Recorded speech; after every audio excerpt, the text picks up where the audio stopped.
right, kia ora to the world, because we have viewers all across the world here on the Cricketers Network. My name is Ben Hurley, and this is the A-team for another week. It was the same A-team last week, but we've switched them around. Kyle Mills and Jimmy James Neesham. I don't know why I gave you that name. James Jimmy Neesham. Thanks, Ben. That's how we're supposed to do it.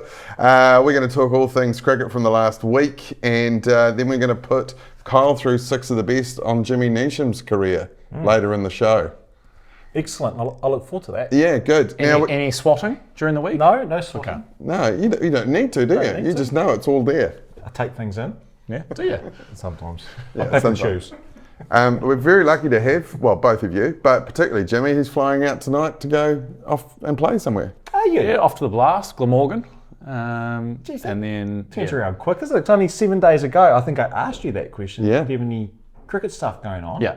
And you said, nothing. Well, it's quicker than that. About yesterday at about 4 o'clock. Wow. Yeah. So we've got a game Friday. So I'll fly. I'll land. I'll land Thursday evening, and then get out there Friday. Have you been training? Yeah. Excellent. Yeah. Just over there. And you think I your don't- commute to work is long? Yeah. It's as literally as far away as you can go. I have flown on the day before. I flew from Johannesburg to Lahore and landed 8 a.m. and played that night. So Great. it has been worse. Okay. But What's that flight? About 12, 14 hours? yeah, I think, well, it's up to Dubai and then another 4. So yeah. Yeah, okay, like right. that. So, So how long are you away? Like, so you found out yesterday. yep. Go to the UK. Yep. Play how many games of cricket? About 9 or 10, probably. The rest of the Blast. Oh, excellent. Who And for? then straight to Sri Lanka Premier League. Okay. So then, yeah, that'll You've be done another that one, month. haven't you? Don't think so. Oh, I thought you did Lanka Premier League Oh, the back Sri in the day. Lankan, the original Sri Lankan one. Yeah, yeah. Yes, I did do that. Yeah, I back thought in you the had. day. Yeah. What's Do you that like? remember I can't remember my team. It was up north of the country. But you bleed there, mate. Absolutely. Yeah. At the time, I did. Yeah. Yeah. I was fuming when we weren't being paid as well. Yeah, we'll cross that bridge when we come to it. Yeah. Let's start with short form tournaments, and the number one in the world is called the IPL. I'm going to read out this bit of article and then we can react to it. It's the handshake heard around the world, or lack thereof. Tempers flared between Virat Kohli and Travis Head in the IPL as the former India captain refused to shake hands with the Australian batter after Head's Sunrisers Hyderabad handed Kohli's Royal Challengers Bengaluru a crushing 55-run defeat. If you've seen the footage, it's definitely pointed. He definitely turns sort of at a 45-degree angle when he comes up to shake his hand. I mean, it's an important part of the game, the handshake at the end. It gets more important as you get older. Obviously, when kids play sport and you just kind of, brush hands and say, good game, good game, good game 1,000,000 times. But, there's that whole kind of hero of the young thing out there. And we're showing, when you're supposed to show how you play the game to young people. But, what's your initial reactions on this one? No, I like that stuff when you talked about as a parent with the kids, Yeah. make sure you do the handshake at the end. What surprised me most, I haven't seen the incident, but I've seen the non-shake of hands. Like, these are two grown men. Like, they're not young. Yeah. I could understand if it was like a 23-year-old and 22-year-old, bit of a heated battle out in the middle, still trying to process things and deal with things. Sure. But we're talking about Virat Kohli, who's a wonderful player, Travis Head, super player. Yeah. In their 30s, I assume, like, been there, done that. This is just another game of cricket for them. How they get to that point. Well, I think Travis Head, He tried, he went in. he's done nothing. So why is That's Virat, right. Yeah. why is Virat so wound up? Like, he's had an amazing career, and this still riles him. Well, there's certain players that need to get to that level to find their edge, right? I think that's, I'm not making an excuse, but he does seem to be one of those players that needs to get angry to get results. But this is the end of the game. This Yeah. is post game. Like, he's done well. I'm sure his bank account is fine. Oh, that's certainly fine. And from seeing the incident, it sort of looked a bit innocuous. Travis Head's kind of at cover, sort of imitating Virat's like mannerisms, and it's kind of like, it seems like it's a bit of a storm in a teacup, really. It does seem like there's a bit of back and forth between them. There's been a little bit of a war of words. Kohli accusing Travis Head of being the impact substitution batter, which you love, Anish, that particular role, don't you? Because he doesn't really, I don't think he always fields, does he? No. Yeah. But it's the rules. That is the rules, yeah. It's like, I know. Yeah. I must admit, I do. So the shaking of the hands thing, I loved COVID times because you'd just kind of finish the game, you go, yeah. see you guys, when you go back into the sheds. And then we kind of came out of it and there was just the fist bump the whole way down. That was fine.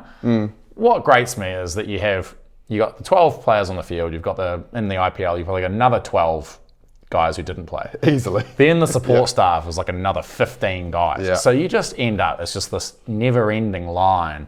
And there's always guys ahead of you who think that that's a great time to like have a chat with someone on the other side. So they go, oh, hey mate, like how you going? How's the family? And you're behind them going, let's hurry this thing up. Like there's 65 people here trying to shake each other's hands. He actually makes a very good point. Yeah, really There's a lot of unnecessary handshaking going on. It's not a time for a chat. It's like the urinal. It's not a time for a chat. Yeah. And also the NBA does it well. If they got a 5-game, 7-game series, shake hands at the end of the series.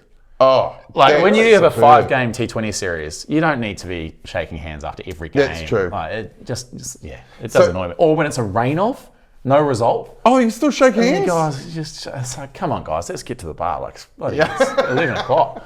The thing is about Virat Kohli, though, yes, he is fine, but RCB are in the final now, right? So is he trying to elevate his game now by finding something to make him angry, to give him an edge? Surely not. Like, he's a pretty experienced cricketer. You think he's been through a thing or two. So you would think so. It's probably heat of the moment. He's a hot head and just wanted to take it out with a non-handshake. Yeah. This is probably a hard thing for Nish to comment on, but I would say Travis Head seems like a fairly level-headed bloke, and so it's hard for me to say that about an Australian, but he really does. He seemed like one of the good ones. Yeah. And Virat, definitely, as you say, he's a hot head. So immediately, my immediate reaction is that he's the villain, but maybe Travis, he's just good at chipping away. Some people are good at that. But also, you make yourself a target, don't you? When people know that you're going to react like that. Yeah. I'll tell you who will be enjoying this thoroughly, and that's the Australian players' WhatsApp group chat. They will be having an absolute laugh over this with GIFs and everything flying around because they love that kind of banter. But, I mean, Travis Head would have just said something in the ring, like just because he's bored, and Virat would have gone, oh, what was that? And then Trav would have gone, oh, okay, this guy's getting rolled up by this. I'll just keep pushing the buttons and sort of see what happens. And he won't even care 1%. Yeah. I see there's been a lot of hate towards him and his wife and his family. Yeah, we don't like that. Now, that's not great with the family stuff, but it's possibly elevated Travis Head's profile a little bit more in India as well. You got to take, those celebrities and broadcasters, whatever, you need an equal amount of love and hate to get that real elevation. And he's got that now. He needs to play on it. Well, he was probably one of the most successful non-Indian players in the league, so I'm not sure how much more elevated he can be. But I guess this is one of those things that goes beyond cricket and will make the front page of newspapers rather than just the sports section. You can imagine the media frenzy next time these two play each other, whenever that would be.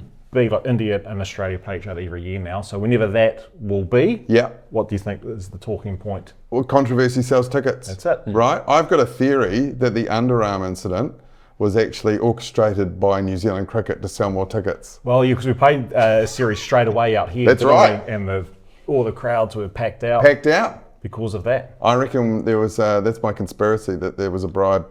Okay.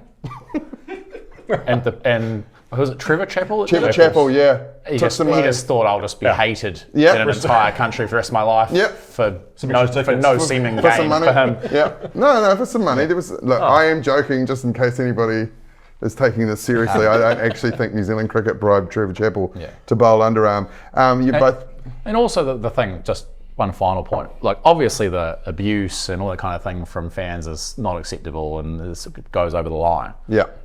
But you can turn your comments off. Well, this is one thing I don't understand with this kind of thing. Like, I have my comments off on my Instagram. Yeah. Because it started to annoy me a little bit. After every game, you just have hundreds of messages just abusing you, and I was like, well, I just don't need it, so I'll just turn it off. That's not helpful, is it? It's not that difficult. Like, I know it shouldn't be happening, but to come out and go, oh, we've been subjected to all this, it's like, well, you can just, like, this issue like a toggle. Yeah. Is it just a blanket toggle so you can't go, on the good comments? Yeah, there we go. Use AI really to just get elevate good comments. ego? Well, you can go, only people I follow can comment. Oh, okay. So then it's only other cricketers that you know, Yeah, and all that kind of thing. Yeah. They're abusing you as well. I actually did put a photo up last summer. I played my last ever first class fixture red ball game, and Surrey got 890 or 930 or something against us at the Oval. It was the flattest thing ever. How many overs you bowled? I was on loads. I bowled 20, I think, which was a lot. It's 5 games worth of overs. And I That's how he thinks. I came off the field and I just had all these messages from all the lads just going, that'll be the last game you ever play, like all this kind of thing, which I thought was hilarious. And I sort of made a little montage and put it up. And the number of people who were like, oh, it's just disgraceful, the abuse you guys get from fans. And I was like, fans? These are my friends. You should see what the fans say. Look, you both played a lot of cricket, and do you reckon the worst scraps happen at the, between teams happen at a lower level? Because I guess there's no cameras, right? Club cricket, without question, is where all the sledging takes place. Yeah. For some reason, I think club cricketers think this is what happens at international cricket as well, and it's just far from the truth. Well, my experiences anyway. Like, club cricketers can be really nasty. Yeah. Like, really nasty stuff. Yeah. Sydney grade cricket, or Sydney Test cricket as they call it, is apparently the worst in the world. And I actually think it goes down the grades in club cricket as well. So you get like not a president's team, but social teams. Yeah. Especially around Auckland. I think they can be pretty intense games of cricket. Yeah, I think I've played a couple of social games where we've not shaken hands at the end. There was one weird one where it was a tie at the end, but it was almost dark because it was like last man stands. And I went over and I was like, we could do a super over, but it's like dark. Like, so what do we do? First. Yeah. And they were like, we don't really want to do a super over. And then it somehow descended into an argument, right? And I was like, well, this is like a semi-final. Like, who wins? And they're like, oh, you can have it. And I was like, oh, okay. Thanks. And then I'm walking away, and one guy just goes, you're not even funny.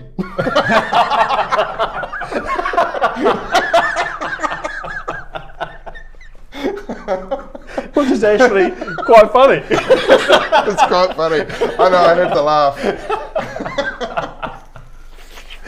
What about at a higher level? Have you ever not shaken hands after a game? I can't recall anything. For me, it's the Oval? You can't? Hang on. Hang on. I've just got something here. During a June 2008 ODI at the Oval, England bowler Ryan Sidebottom accidentally collided with New Zealand batsman Grant Elliott while tracking a ball. Elliott was knocked to the ground and run out. England's decision to uphold the appeal sparked a major debate over cricket spirit of the game and who took 2 for 44 and hit 25 red that day. Kyle Mills. Yes, I do remember that now. My memory is poor, but I was happy because I was out in the middle bringing the team home. And I remember doing that and celebrated to my wife in the crowd at the Oval. It was packed out. Yeah. And then when I did get back to the hotel, she wasn't even there. She was at the hotel bar all afternoon. So she wasn't even at the ground. Were you signaling here? And then I over that direction, so I was like, yeah. And so, you see that? Did you see me wave? She goes, no, we came back early at 3 o'clock. And did they think it was all over? And then, oh man. But anyway, that's by the by. But that was pretty intense changing room, that one. So I did some shaking of hands out in the middle and then got up to the changing room because I was unaware of all because you were out there, you had to shake some hands, yeah. Yes, but then Paul Collingwood came into the changing room to apologise and he got shown the door pretty quickly. Right. Yeah, a few sort of expletives to sort of turn around and head back to your changing room. I actually remember that but not in the changing room, but there was a camera that showed him going up to the door and knocking on the door. Coming in. Yeah. And everyone was fired up, very emotional at the time, and told him to move on. And then we all sat down, sort of cooled our jets, and someone said, "Oh, at least he sort of came to, say sorry." Yeah. Well, because the enduring image for me is Vittori and Styrus leaning over the balcony, right? And you don't have to be, I'm not a great lip reader, but I could understand what Dan Vittori, the captain of the time, at the time, was saying. Yeah. And it was, if you sees. It was a very heated series. There was an incident in Birmingham, and this was the stage where it was getting very dark again. But the umpires couldn't call the game off. It was always down to the batsman to call the game off if they felt like they couldn't see the ball. Yeah. Baz was out there batting, chasing it down, and the English wanted to come off because they felt like they were in danger. They couldn't see the ball when they were fielding. But it was always down to the batsman to make the decision. So we were effectively playing in the dark, and we chased them down, got up for the victory, and the crowd. We walked out to do the handshake, and the crowd. For some reason, it must have been the old Eastbiston, we used to walk through the crowd almost to get to the ground, and the crowd just piled on us, and we were giving us a few abusive. So it was a very heated series, that one. Yeah. Do you think spirit of cricket is a good thing, or is it just create a massive grey area out there so that there's anger between teams because, you're not upholding it and we are, and we're saintly and you're not? Is there a spirit of rugby? Is there a spirit of football? All these other sports have I don't think they have it. Is it just cricket that has the spirit of cricket? Yeah, it's a hard one, isn't it? Because we've been on the wrong side of a couple in the last. Yeah. I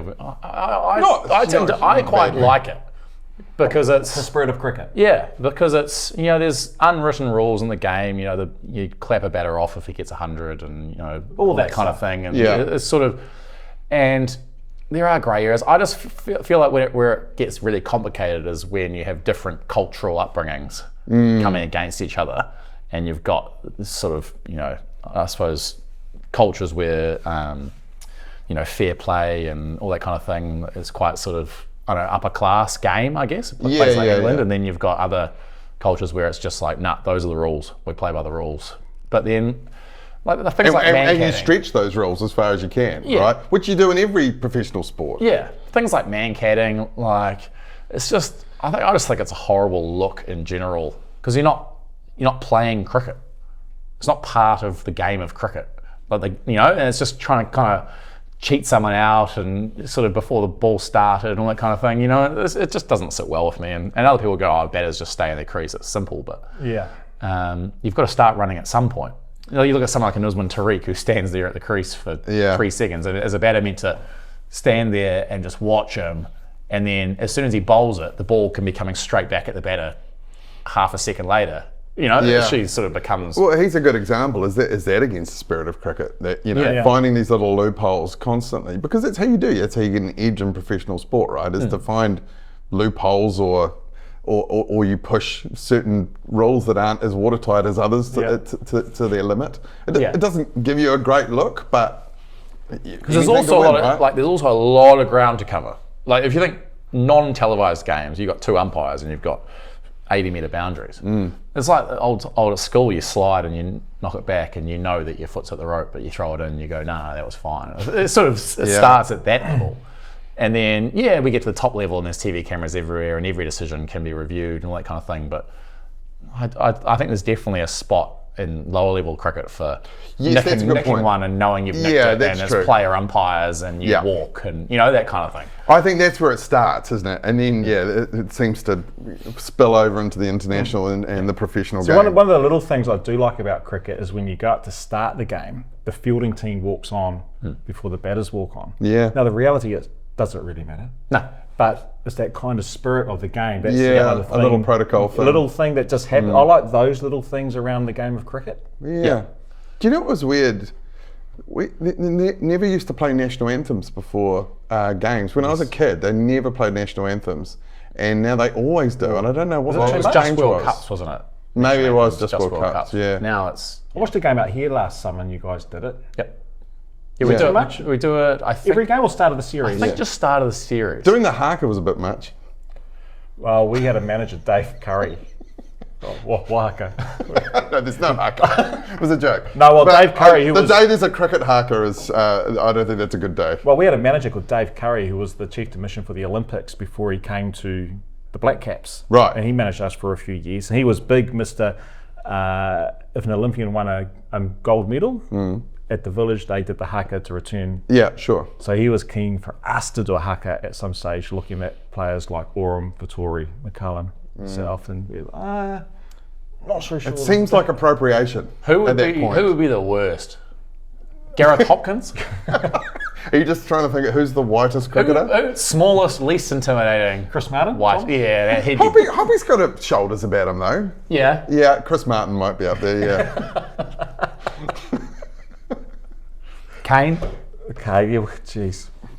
At least you've got Ngati, at least you've got Tangata Whenua in you. Okay, Tipai. Yeah, there we go. In the IPL, it's getting to the point here now. As I said, RCB are through to the final. Jacob Duffy took 3 for 39 for RCB against Gujarat, including one of the strangest hit wickets you'll ever see. So one at the first wicket, he goes... the batsman hit it? Yeah, the batsman hit it. Went through point. Yeah, it hits it through point. So the bat followed through, loses the handle, goes back onto the stumps. Wow. The best part was he started running. Yeah. There was no attempt to like go back and swat it away from the stumps. He just kind of threw it over his shoulder and just sort of started trotting while he was looking behind him, and then it went back onto the stumps. So unfortunate hit wicket. I mean, yeah, standing on your stumps is one thing, but you can imagine like the bowler's done something there. He's pushed you back. You know, you're a bit intimidated. You might have stood on your stumps, but this is just unlucky. Yeah. Good to see him in the wickets though, Jacob Duffy. Great. He got wickets early on in the tournament. Well, I think Nish, you made the point the other week. He's kind of behind Josh Hazelwood. But Hazelwood also played. Yeah.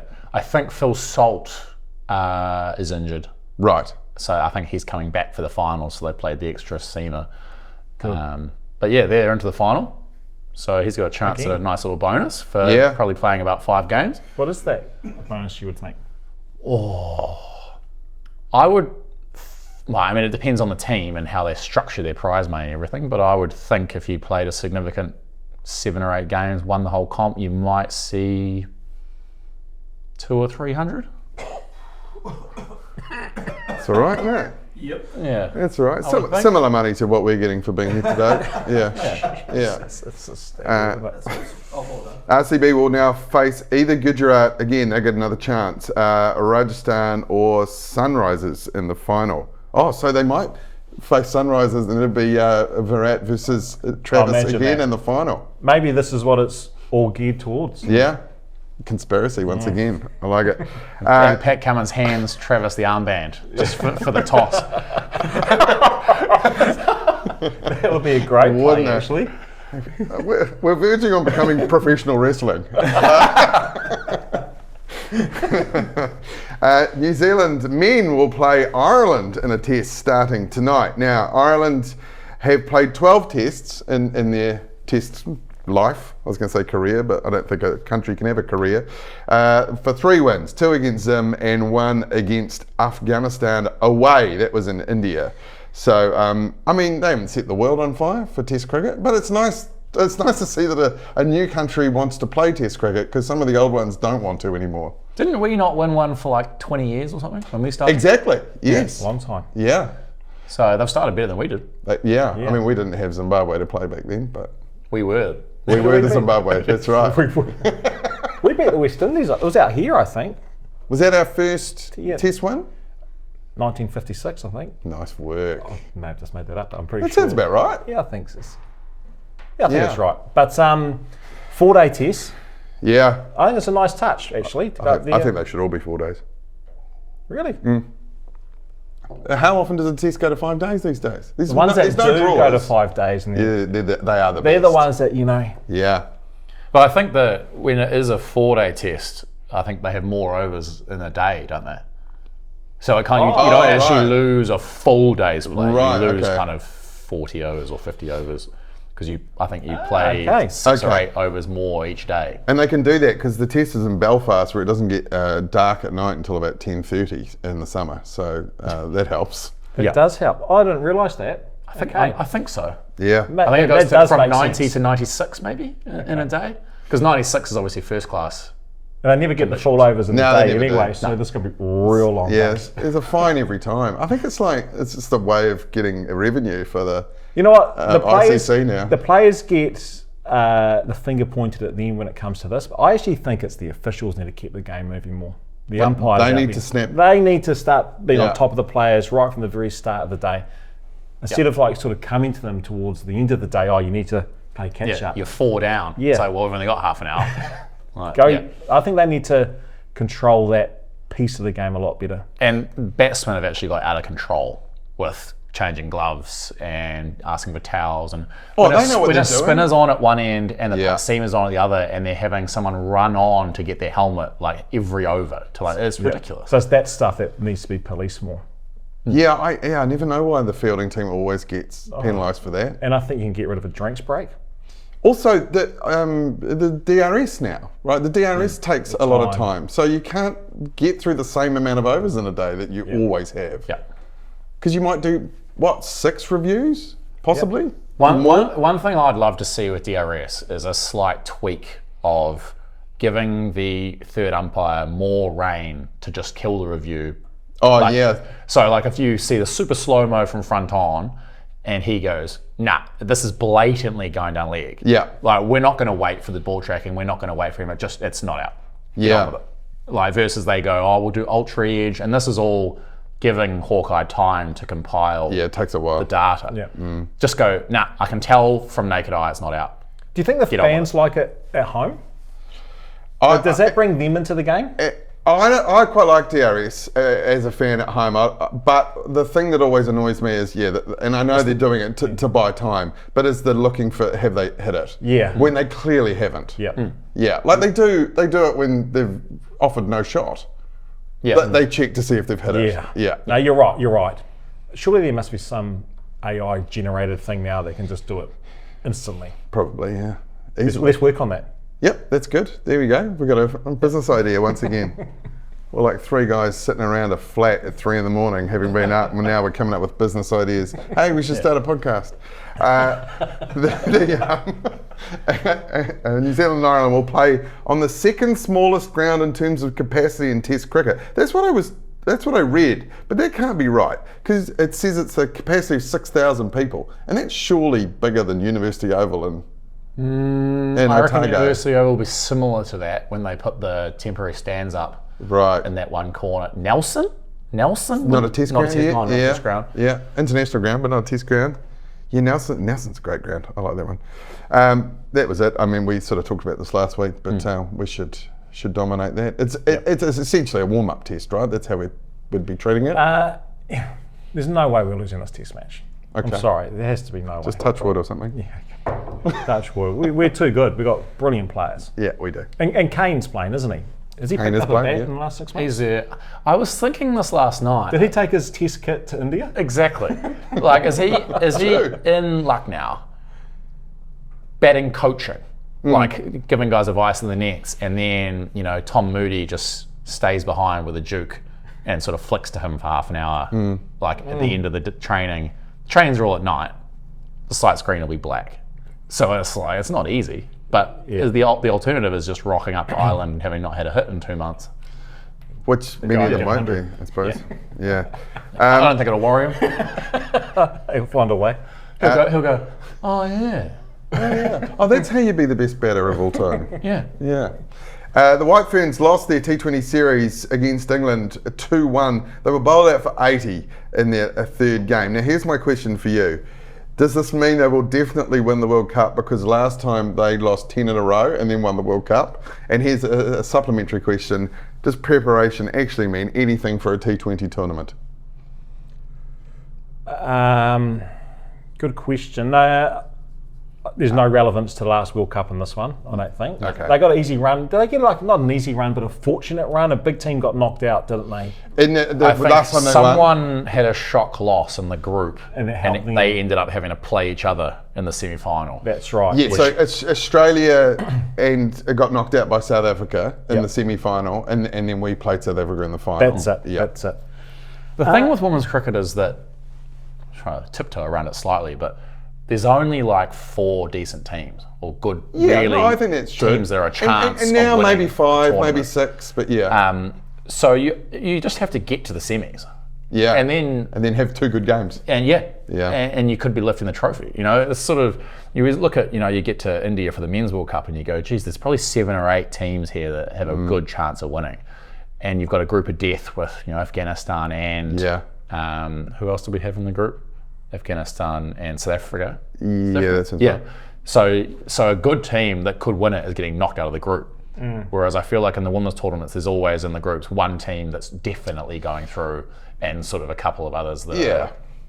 So what? make up numbers. Australia, England, obviously they're the favourites. Then India probably now, and us, and then so that's 4. And then you'd probably put South Africa as an outside chance to take out the whole thing. I saw the result from our last game.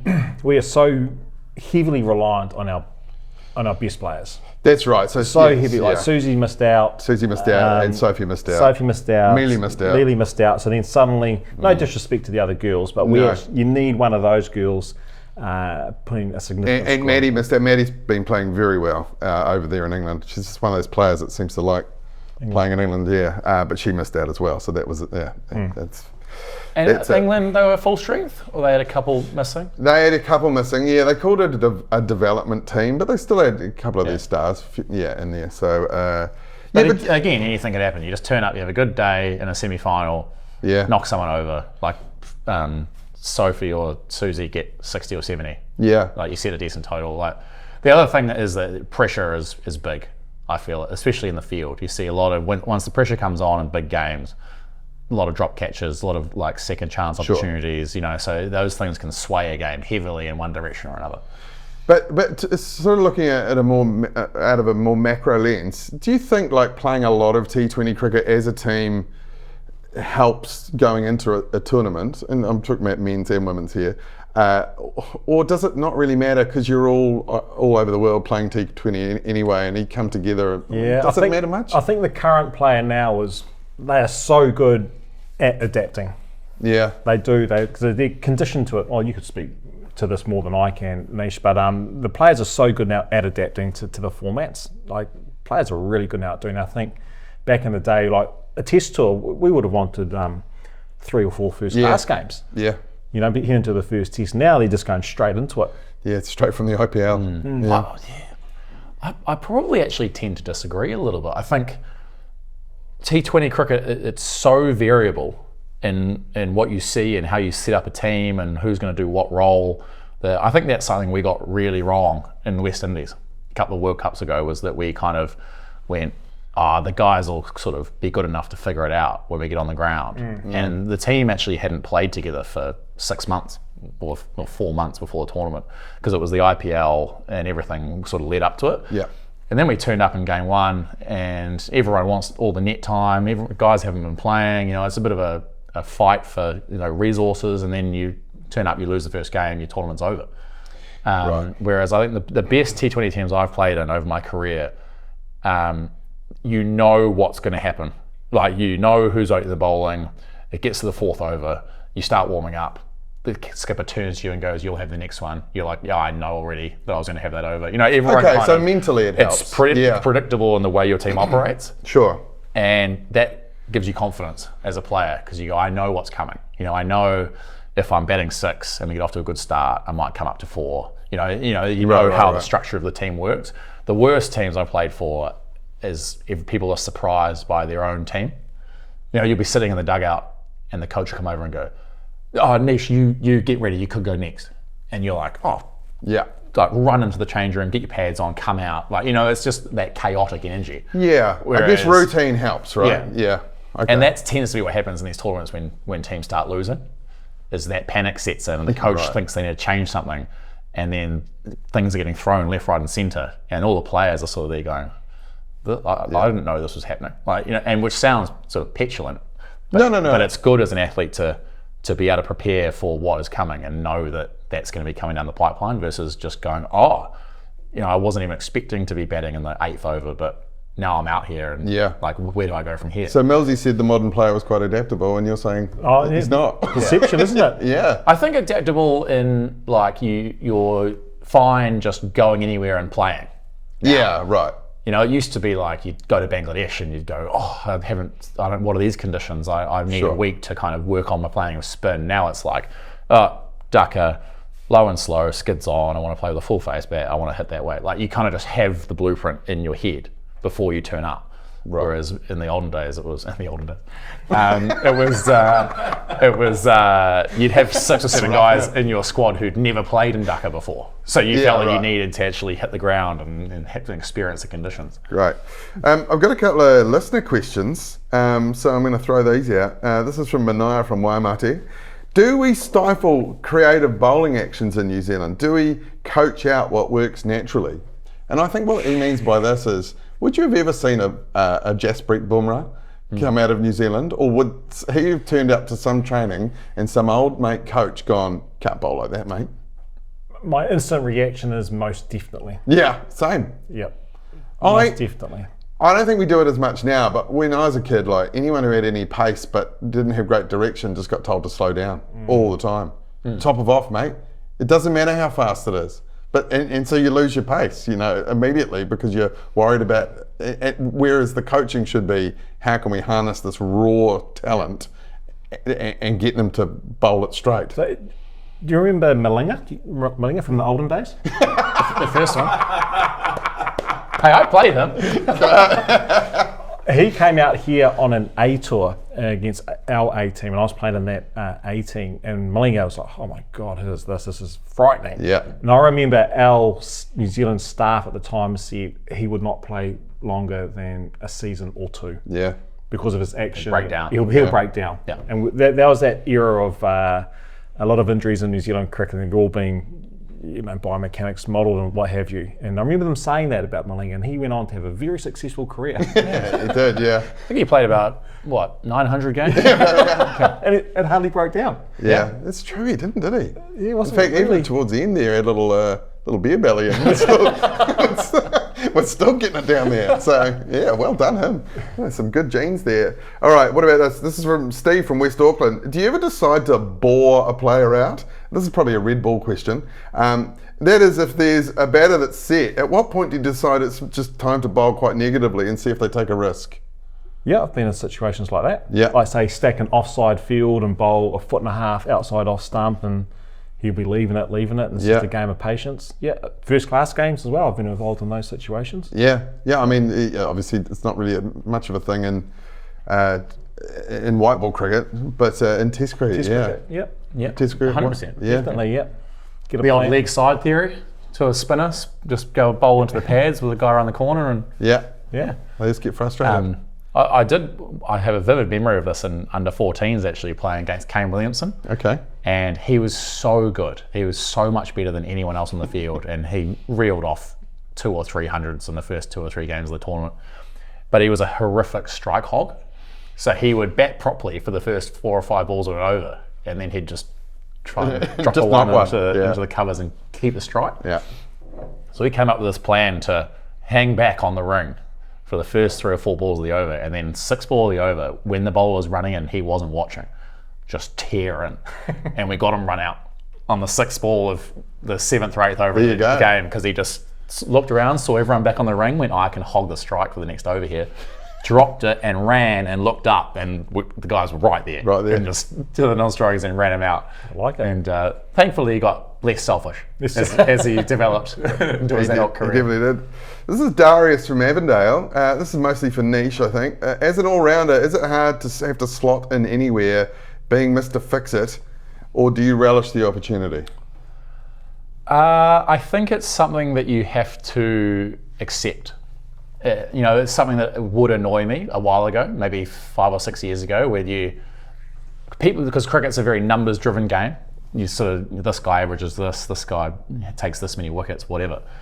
And as that number sort of 6 or 7 all-rounder is, you're sort of only ever batting in one of two situations. You're either doing the rescue job, in which case you're 4 down on the first 10 overs and you've got to face the other team's best spinner and you can't take a risk, so you have to pan them round, or you're coming in right at the end and you have to slog from ball 1 and you're going to get a lot of 10 off 7s and failures and get run out at the back end trying to come back for 2 and that kind of thing.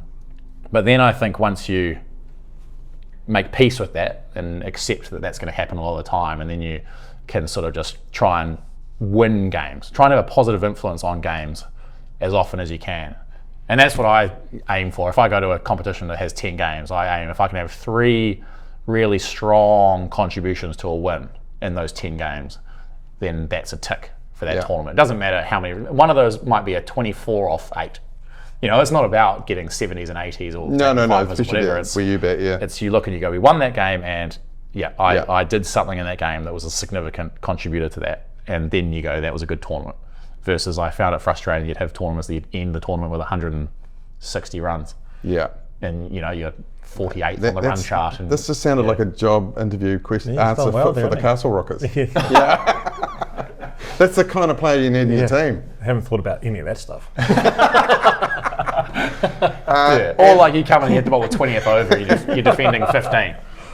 And if you go for 13, that's a great over. A great result. Darius has got a second question here. On the back of Roger Tuivasa-Sheck essentially retiring, he was known as a complete athlete when it comes to nutrition and everything off the field, right? Who in the teams you've played for is the kind that brings steamed chicken in a steamer? You know the kind of person I mean. I remember playing with Mitchell McClenaghan once, and he was on like a broccoli diet. Well, he wasn't he on the what was it called, the Cro-Magnon man diet or whatever? What was it called? He was on the caveman diet. You remember those? Like broccoli for, and then you walk past his room at night, and he'll be like Sunday dishes at room service. It's like, this is cheat day. He's been eating broccoli all day. Yeah, of course. We had, I won't name names, but we had a player at the IPL who was overweight, and the team had put him on a diet to essentially try and get him down to playing weight. And he'd just come in all the time and weigh up, and he'd just be heavy still, or even heavier. He'd be like, and he was blowing up. He's like, I'm following everything you do. I only have one breakfast and dinner. That's all I have. Only having water. And then the trainer just went to the hotel front desk and said, can I look at the room bill for this room? And there was just room service, like 11 o'clock at night, 1 o'clock in the morning. The worst time to eat as well, And he's like, it's not rocket science. Like, you've been on this diet for 4 weeks and you haven't budged. Like, something's going to be happening. All right, I'm pretty sure I know who that is, so we're going to take a break so I can hazard my guess to Jimmy Neesham off camera. Now, if you are somewhere out there who has a company or involved with a large company and would like to come on board as a supporter of the Cricketers Network, please slip into our DMs and your ad could be right here and be broadcast to thousands. Welcome back. We're going to end today's episode the same way we did last week, which was with a new segment called 6 of the Best. Last week's subject was Kyle Mills, and Jimmy Neesham had to answer questions about Kyle Mills' career, and then Kyle got to answer them and got some of them right. So now it's the other way around. So Kyle, you get first pop at these questions, and some of them are like, let's see who gets closest to the mark. Okay, you ready for 6 of the best? Here we go. Jimmy Neesham is Test cap number 264. He's ODI cap number 178. What number T20I cap is he? This is the closest to the mark.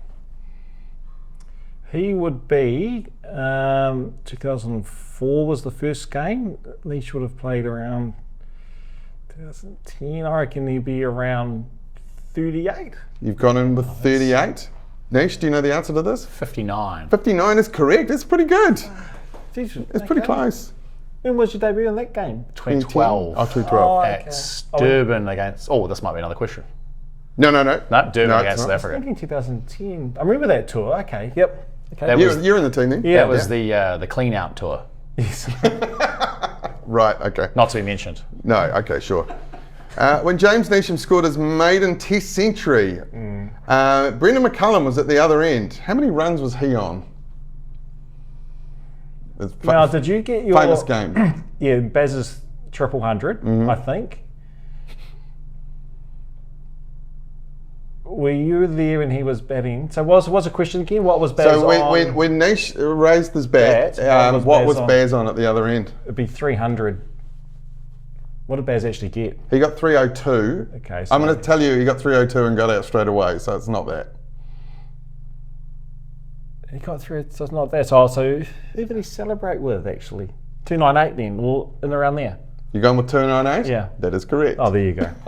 Yeah. Handed it to him. Yeah, I did do that. I'm sorry.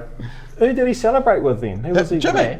Oh, you. I was on 100. Oh, of course. That's the question. Yeah, that's the question. Sorry, yeah. What's the story? I know the story So around then he this. got the 100, the 300, and then declared straight away? No, he Yeah, nicked you off. got it and knocked off. And then we batted. I got 130 something. Oh, yeah, you continued on. So we kept batting for a while Yeah. because we were trying to bowl them out on the fifth day. right, We got that's ahead of right. them. It was a draw. That's his big regret, isn't it? That he didn't declare immediately. Is it? Baz's, yeah. Because you'd got your 100, he'd got his 300. You should have declared. Well, no, because we weren't that far ahead, I don't think. Right. I think we might have only been like 30 or 40 ahead. No, it was more than that. So BJ got 100 as well. BJ got 100? BJ got 100. Oh, right. So, yeah, okay. Baz got, or maybe, but I remember we were trying to bowl them out on the last day, and Bolty nicked Virat off, huge edge, through to BJ, and we would have had them 3 down at lunch, or 2 or 3 down at lunch. So, cat amongst the pigeons, day 5, they've been fielding for 190 overs. Given not out, Virat went on to get 100, so it killed the game. But I always look at that decision and I go, well, if we'd got him out 3 down at lunch, anything can happen from that scenario, and it would have been the greatest victory in the history of Test cricket. Yeah, because we're behind on the first innings, right? By 400. Yeah. Yeah. That's quite a lot. Maybe even more. Yeah. Because we got 700 or something. Yeah, didn't that's we? right. Yeah. Jimmy Neesham's first-class wicket was what Wellington opening batsman?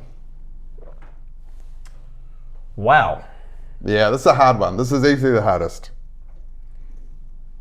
Would it be someone weird like, well, not weird. No, but it's. I'll give you the clue. It's they did not play Test cricket. Michael Parlane.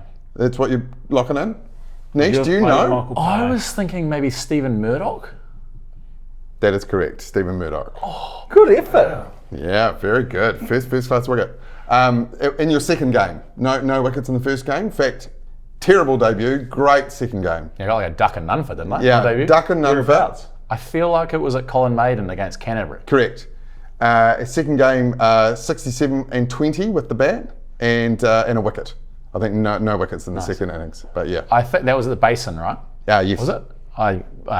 Andy de Border got an incredible 100 that first innings when I batted with him, and it was Mark Gillespie and Andy Mackay bowling downwind at the Basin, bowling absolute rockets, and he was just. Oh, Yeah. he was. He was a good player. Oh, So Virat Kohli used to talk about Andrew de Border a lot because they played the age group 19s. cricket. Oh, really? How's this kid not gone on to be Yeah, like a right. superstar? yeah. So many That's cases like that. Cricket politics. Yeah, Right right. there. Yeah. How many IPL teams has Jimmy played for? God, he's played for a lot of teams. Oh, a lot of teams. You'll be up there with Cyrus, wouldn't you? I In think- what respect? I think Where do I go on this? Where do I go on this? You would have played for at least, I would have thought, at least 3 teams, 3 different franchises in the IPL. at least. I would have thought so. So you're going for 3? Yes. Jimmy? Delhi Daredevils, Mumbai, Rajasthan, There's more.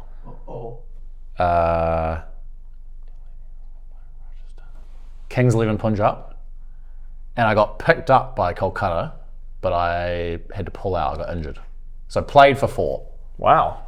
4 is correct, and those are the 4. Who was your favourite one Mumbai by a country mile. for all the swag? But they Yeah, just, a lot of swag, eh?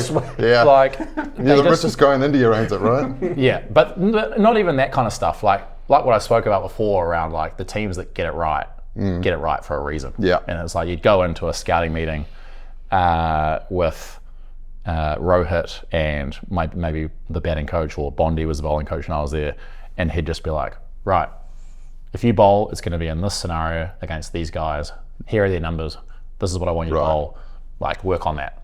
And you just walk out going, wow, that's like just so clear. Yeah. And so, just you knew exactly what was happening. The other teams would just be shambolic in like scouting meetings and that kind of thing. And but it was night and day. The teams that have continual success do for a reason. Yeah. Okay. Apologies for this question. How many runs did Jimmy Neesham hit off the super over to tie the 2019 World Cup final? That's how I call it. It's a tie. How many did he hit off the super over? You're batting with Guppy, and Guppy didn't do a lot from memory. So was it like 17? So let's go. You hit a 6 for 15? Jimmy? It would have been wide 2, 6, 2, 2, 8, 12, and then a 1, 13, and we needed 2 off the last and got 1. 13. Correct. 13 is correct. It's a pretty good guess though. It was 15 they needed, yeah. I remember the 6. No, 15 needed 16. Yeah. We needed 16. Yeah. That's not burnt into the memory at all. Not at all. No, I did. You did pretense that I with did. I'm sorry. It's the first time I've gone back to it myself, right? To look at and I had to check it with the commentary on the website and go, oh, that's right. I was very drunk at that point watching that. But anyway. Like 8 a.m.? Yeah. Through the night, mate. It's the only way I was going to get through it. Yeah. Yeah. And to leave on a happier note, what 2 CPL franchises has Jimmy Neesham played for? Don't know if I can even name 2. Let's go Trini. Yep. Correct. For some reason, I think a lot of Kiwis went to Guyana. Nice. Ding, ding, ding. Yeah. 2 out of 2, That's which means impressive. Yeah, very good. Yeah, Trimbago Knight Riders and the Guyana Amazon Warriors, which not that many people know is actually in South America. It is. Yeah. Oh, you would have played there, of course. Yeah, played there. Well, it's the famous. What's the Kool-Aid thing? The Georgetown thing. You guys know that story? No. With the American senator, this cult. No. This sounds great. It was in Guyana, was it? You guys know this. You know the story, eh? I know the story. I didn't know it was in Cult, Guyana. and the guy got everyone to drink the Kool-Aid. The cult. Was that in Guyana? And he went first. Yeah, he went first, and then an American senator was there to try and stop this. And right. Wasn't that Heaven's Gate? No, it was another one, eh? Another one, yeah. And then he was running to the aircraft, and everyone's been shot and stuff. And oh, I didn't know that was in Guyana. I always thought it was in the States. You did well there. You got 2 out of 6.